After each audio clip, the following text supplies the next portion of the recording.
अस्सलामुअलैकुम दोस्तों, उम्मीद करता हूँ आप सब ठीक होंगे। मैं सुबह सुबह जब घर पहुँचा तो मैंने देखा कि मेरे रक्शे पे बहुत ज़्यादा धूल जमी हुई थी। खैर मैंने कपड़ा उठाया और टैंकी वगैरह साफ़ करना शुरू कर दी। जब मैं टैंकी साफ़ की और फिर शीशे वगैरह साफ़ किए तो देखा कि मेरी सीटें रक्षा की बहुत गंदी थी। चलो खैर मैं ऊपर बैठा सफाई वगैरह की को थोड़ी बहुत की, यानी कि चलने लायक हो जाए तो देखा तो पिछली सीट पे भी बहुत ज़्यादा धूल जमी हुई थी, क्योंकि रात को हमारे यहाँ बारिश आई थी और उस वजह से फिर आंधी वगैरह भी थी।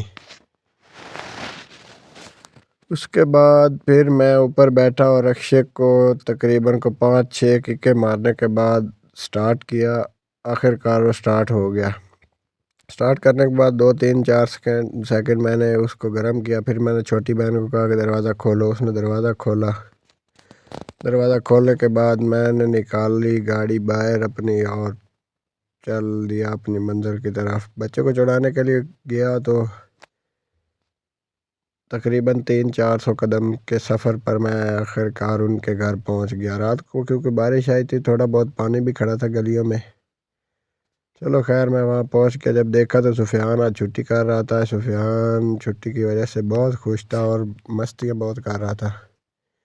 फिर मैंने उसे कहा, अब उन्हें बुलाने चला गया और बुलाने के बाद आकर फिर वो रक्शे में खेलने झूलने वगैरह लग गया।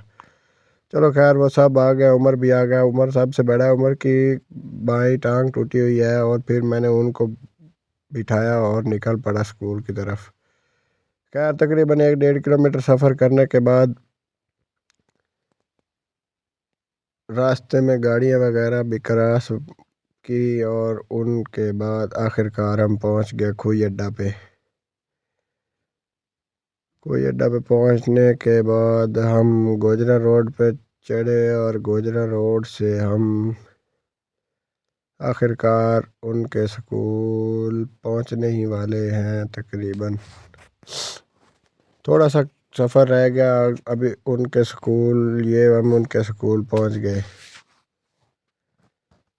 स्कूल पहुंचने के बाद मैंने रक्षा तो मैंने रक्षा उनके स्कूल के दरवाजे के पास ही खड़ा किया जाके, क्योंकि उमर की टांग टूटी हुई थी। उतरने के बाद वो जौन सी टांग टूटी हुई थी उसी के सहारे नीचे उतर गया और भागने लगा। तो उसे बाद में दर्द का एहसास हुआ और फिर आखिरकार वो दौड़ने लगा और उसको उस्मान ने पकड़ा और ले गया। चलो उनको छोड़ने के बाद मैं आया और रक्षा खड़ा किया और हमने पैदल मार्च करना शुरू कर दिया।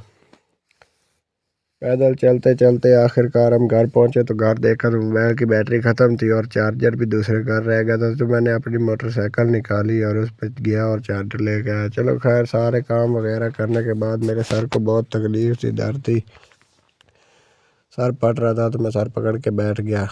जब मैं उठ के अंदर गया तो देखा कि शाम के वक्त मेरे कबूतर भी भूखे थे और मुर्गियाँ भी भूखी थी। उनको दाना वगैरह डाला। मिनी व्लॉग कैसा लगा कमेंट्स में ज़रूर बताइएगा। तो आपको मेरा व्लॉग कैसा लगा कमेंट्स में ज़रूर बताइएगा और मेरे चैनल को सब्सक्राइब कीजिए और वीडियो को लाइक